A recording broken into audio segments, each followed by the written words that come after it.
को अपेक्षित अधिक विस्तृत कर लिया। इस प्रकार वह पूर्ण विजयी हो गई। उस भीषण कोलाहल को सुनकर आसुरी सेना ने चंडिका, काली तथा सिंह को कुपित और चतुर्दिक से घेर लिया। हे राजन, ठीक उसी समय ब्रह्मा, शिव, कार्तिकेय, विष्णु तथा इंद्रादि देवों की महान बलवती शक्तियां भी उन लोगों के शरीर में बहिर्गत होकर देवी के 5 दानवों के विनाश एवं देवों के अभ्युत्थान के लिए पहुंची। असुरों से भिड़ने के लिए देवों के रूप, वेश, वाहन आदि के अनुरूप ही उनकी शक्तियां भी इकट्ठी हो गईं।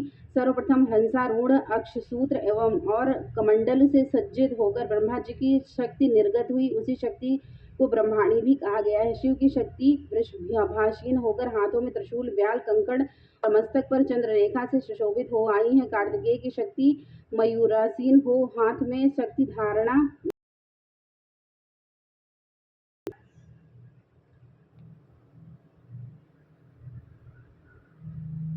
इसी प्रकार विष्णु की शक्ति गरुड़ारूढ़ होकर शंख, चक्र, गदा, धनुष तथा खड्ग लिए आधमगी भगवान की यज्ञवाराह रूप धारणी शक्ति की शूकर के वेश में प्रकट हो गई। भगवान नृसिंह की नरसिंही से आयालों के फहराने से आकाश तरिकाएं मानो बिखर पड़ती थी। इसी प्रकार हाथ में वज्र लिए ऐरावत उपस्थित हो गई। इंद्र की शक्ति भी उन्हीं के समान 1000 आंखों वाली थी। उन संपूर्ण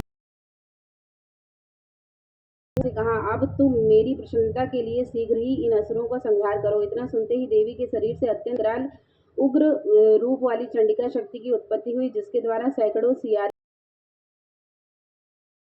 अपराजिता देवी ने भूषर वर्ण वाले जटाधारी शिवजी से कहा, भगवान आप शुंभ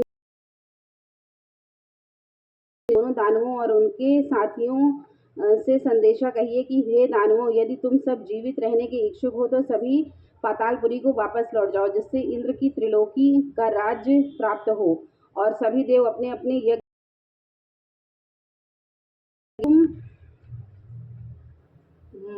मग मेरी योगिनियां तुम्हारे कच्चे मांस को चबाकर तृप्त होंगी। उन देवी ने भगवान शिव को दूत का कार्य सौंपा था, इसलिए वह जगत में शिवदूती के नाम से देवी के मुख से ऐसी बात देवी की सुनकर दैत्य बहुत समूह क्रोधित हो उठा और उसी क्षण वे सब पूर्वक देवी पर अपने बाण, शक्ति, ऋषि आदि शस्त्रों की भयंकर वर्षा करने लगे। देवी के ने प्रत्युत्तर में अपने धनुष की टंकार करके दैत्यों द्वारा प्रक्षेपित बाण ही काट गिराया।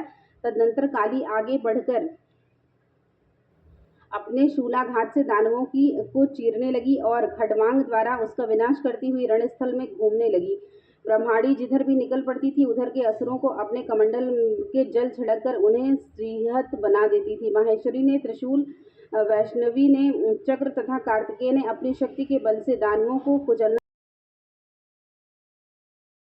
से आहत राक्षस सैकड़ों की संख्या में खून से लथपथ होकर भूमि पर गिर पड़े। विष्णु की वाराही शक्ति ने अपने थूथुन की मार से अनेक राक्षसों को पृथ्वी पर गिरा दिया। दाढ़ों की मार से तथा कितने ही वैष्णवी के चक्र से घायल होकर भूमि पर गिर पड़े। कितने ही राक्षसों को अपने नखों से फटकर नरसिंही शक्ति उन्हें खा डालती और समस्त दिशाओं को सिंह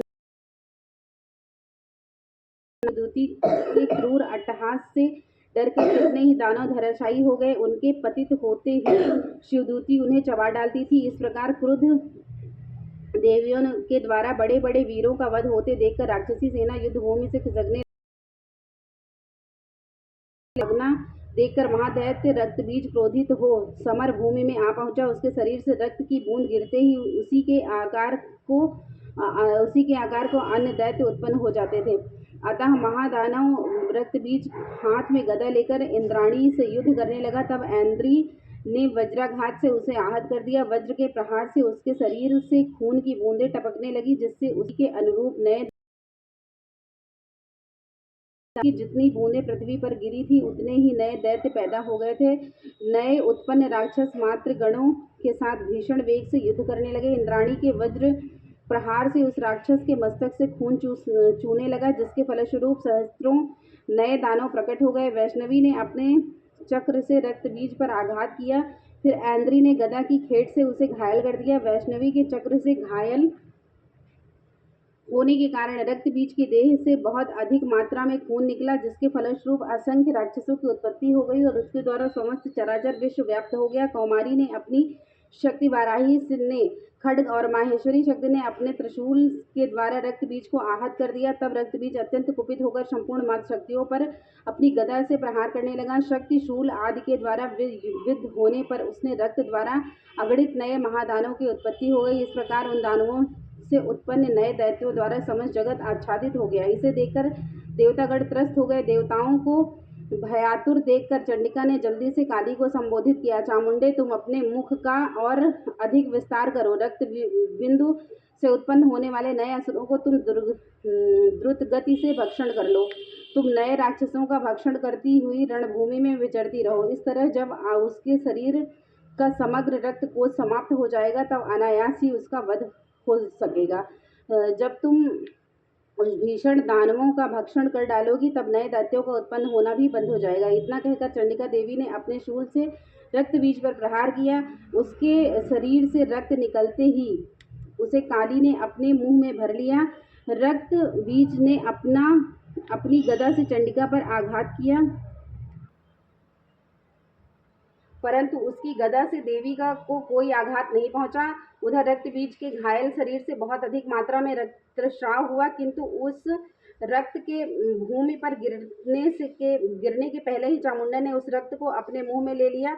रक्त भरे रहने के कारण मुख में भी जब नए दानवों की उत्पत्ति होने लगी तो देवी उन्हें चबा जाने लगी और अंतोगत्वा उस रक्त बीज दानव का पूरा खून चूस लिया।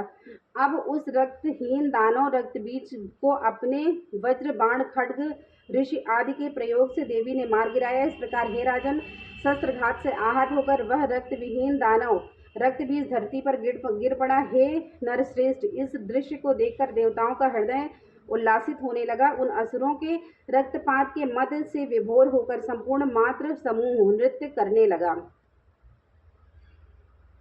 जय माता दी। जय माता दी। बोलो जगत जननी मां अम्बे की जय।